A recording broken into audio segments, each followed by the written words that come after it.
Madam Chairwoman, we just heard from one of our friends across the aisle that we aren't acting in a bipartisan manner to make sure this doesn't happen again, prevent it in the future, and hold those accountable. You know, I'm not exactly sure how you do all those things. It's tough, but I know how you don't do it. You don't begin by denying that it happened, as many have on their side of the aisle. You actually support a defense supplemental of the security supplemental, and you support a commission. That's at least a good start. But General Piatt, let me ask you, and the quotes can be wrong, but the quote I heard was that you said a military presence could make the situation worse and the optics were bad. So this is an opportunity for you to clear the air. What exactly did you say about your concern of how a military presence at the Capitol would look, and what was your thinking at the time? Congressman, thank you. At the time, I don't recall using that word on 6 January because at the time the Capitol was clearly breached and overrun. It was an ugly sight to look at. What we were doing is discussing a range of options of what could be used for the National Guard, and I was recommending that we would not use them as a clearing force because that is a mission for a highly trained police force. At what point did you say that? Do you recall? It was on the 2:30 phone call. We were exploring a range of options.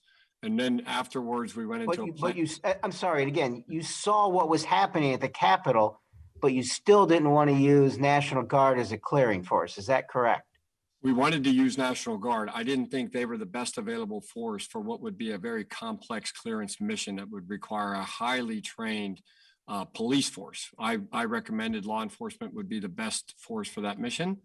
But I also recommended that the National Guard, that we would continue to build up their numbers, would be good to be able to set an outer cordon or a perimeter around the Capitol. And that's the mission we ended up doing.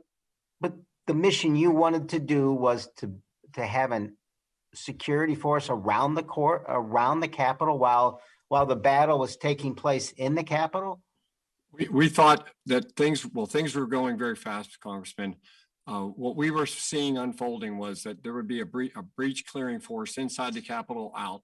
Police would be able to do more targeted arrests on the outside, and we would be able to regain the perimeter security of the Capitol. We recommended that be a good mission for the DC National Guard with their riot gear. But in effect, that would make them spectators to the battle for the most part, would it not? It would control the ability of the other forces to do their mission. It's a typical security mission to secure the perimeter, to allow facilitate the clearing. That way, no other forces or assailants or criminals would be able to break out of the Capitol and flee. They would be contained, and that would allow them to clear and control the objective and clear the Capitol.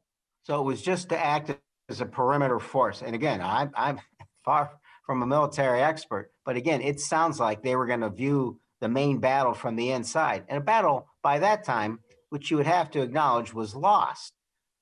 This was a battle, and for the first time since 1814, we'd lost.